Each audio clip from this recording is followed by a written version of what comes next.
Hello, Operations Management students. This week we're going to look at Chapter 14, which involves Materials and Resource Requirements Planning. It's all about sourcing all of the inputs that we need for our product or service, as well as the requirements to distribute our product to our end customer. As we start this unit, I'd like to read a scripture from Matthew 7:24-27. It's a familiar story about the wise and foolish builders. Therefore, everyone who hears these words of mine and puts them into practice is like a wise man who built his house on the rock. The rain came down, the streams rose, and the winds blew and beat against the house. Yet it did not fall, because it had its foundation on the rock. But everyone who hears these words of mine and does not put them into practice is like a foolish man who built his house on sand. The rain came down, the streams rose, and the winds blew and beat against that house, and it fell with a great crash.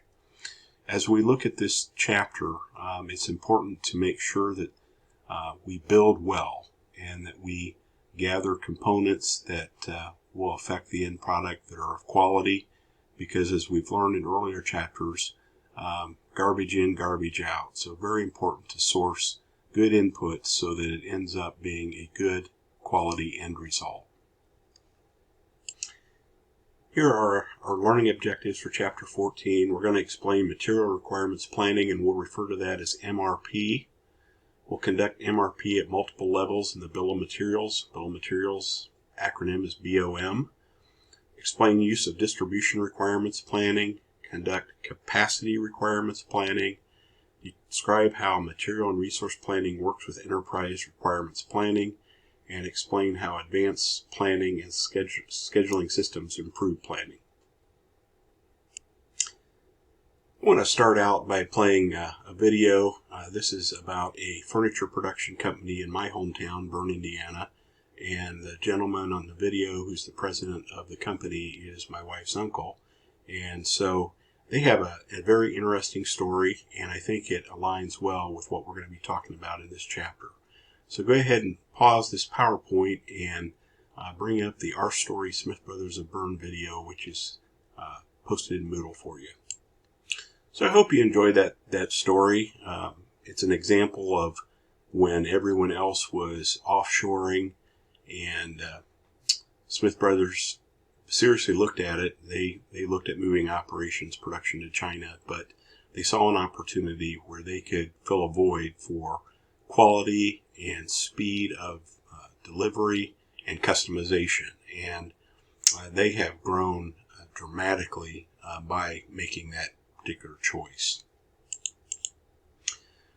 Another company, this is just up the road in Michigan, a company called Spartan Motors, and they're located in Charlotte, Michigan. They're a maker of RV chassis, armored vehicles, and emergency response vehicles. And I want you to pause this and pull up the Spartan Motors video in Moodle and take a look at it. So Spartan Motors uses thousands of parts, order from hundreds of suppliers, and that all have different lead times, lot sizes, and global locations. Spartan uses MRP, Materials Requirement Planning, to identify which components are needed, quantities, and time frame to order and receive. They also use MRP to place orders with suppliers and can adjust production as demand warrants.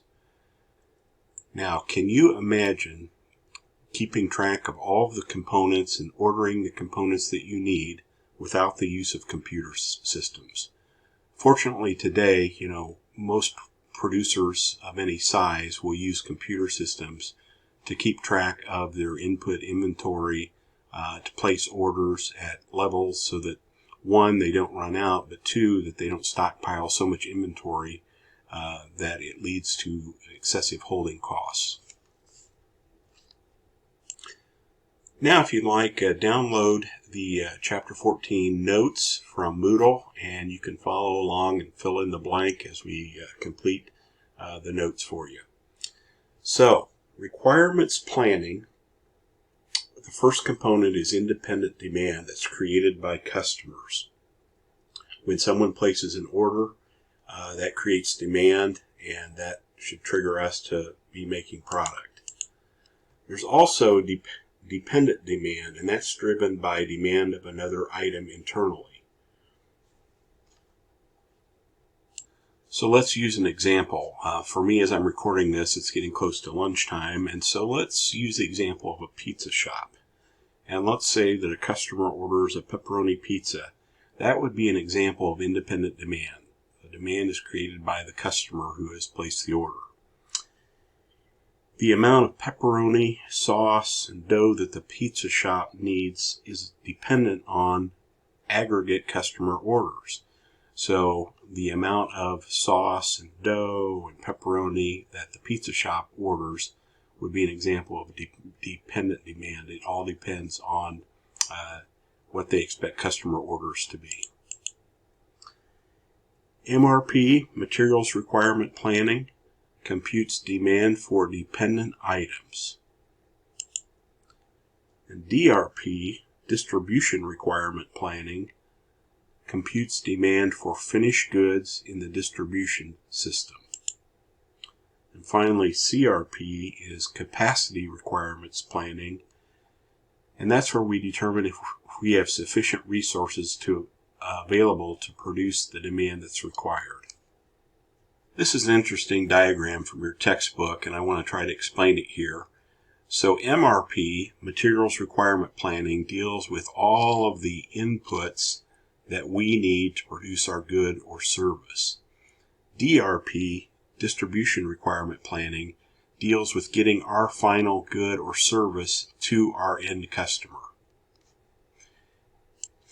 The primary goal of MRP is to match supply of inputs with production demand in the time frames needed, whereas the goal of DRP is to have the right assortment of final goods available through the distribution channels also when needed.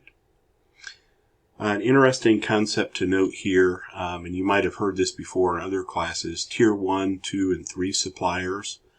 So Tier 1 suppliers, let's start with Tier 3. Tier 3 suppliers are raw material suppliers that may produce raw materials that go to Tier 2 suppliers who make materials or parts, and then Tier 1 suppliers actually assemble those parts or make a particular part that we order, the manufacturer orders directly from the Tier 1 suppliers.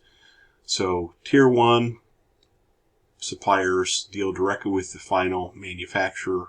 Tier 2 suppliers have inputs that go into the Tier 1, and Tier 3 have raw materials that go into Tier 2 supplies.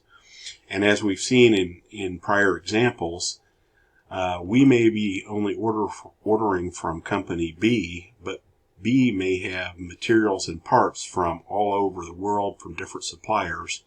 And that's why it's so important to know the supply chain to make sure that everyone was producing quality and compliance-based, using compliance-based materials and parts and paint and so forth, so that we don't end up with a situation like the flooring company that had bad flooring that had formaldehyde levels in it that were much higher than permitted by law. And then over here, depending on our distribution system, we might use wholesalers, we might go direct to retailers, we may use retail with bricks and mortar plus online. So managing just how we get our final good to the end customer is what DRP is all about. Here's a diagram of the MRP, Materials Requirements Planning Process. MRP uses 3 key information inputs: the master production schedule, and that comes from sales, forecasts, and actual orders. The bill of materials, what it's going to take to build those particular products. And then the inventory records, what do we already have on hand to make those particular products. Together, the information contained in the MPS, Materials Production Schedule, and BOM, Bill of Materials schedule, and the inventory record enables the MRP process to determine the quantity and timing of requirements for all components needed to make related products. So this is going to drive the production schedule, the ordering of inputs, and then we'll need to monitor to make sure that our systems are in place are working to the expectation that's anticipated. So MRP inputs come from the Bill of Materials, BOM, and the Bill of Materials is a detailed listing of all the materials needed to make an end item. So let's say that we're a company that assembles barbecue gift sets. This isn't a stretch of an example considering the grill company that we visited earlier in the semester. But let's say that we make the barbecue gift sets. And in those gift sets, there is a tote bag, there's a grilling fork, a spatula, and tongs. Now, that's what our gift set consists of, but each of those items has inputs. Tote bag, we'll have to decide if we're going to make that or if we're going to buy it, pre-made. The fork, if we make the fork, it's going to involve a metal fork, a handle, 2 rivets, and a leather tie. And to make the handle, we need wood block. And to make the metal fork, we need steel. And you can see the lead time for each of these items. The spatula, we need the metal spatula, the handle, rivets, and a leather tie. And the metal spatula comes from a steel sheet, and the rivets also come from a wood block. Again, we can see the lead times here. Finally, there are tongs. And you've got the metal, you've got the handle, the rivets, and you can see that the handle comes from wood and the metal tongs come from steel sheet. And again, you got 2 weeks lead time for each of those inputs that go from level to level. To wrap up this session, I would like you to do 2 things. First of all, watch the MRP Basics video that is posted in Moodle. Secondly, I would like you to complete Chapter 14, Problems 1 and 2. Chapter 14, Problems 1 and 2 are on page 495 in your textbook.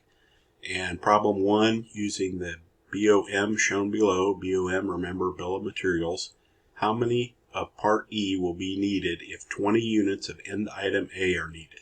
How many of Part C will be needed? So you're to calculate how many Part E and Part C will be needed if they produce 20 of these items. Question 2, based on the BOM in Problem 1, what is the cumulative lead time for end item A and how will this information be used? So I want you to come up with answers to this, and then in the next video we'll review the answers.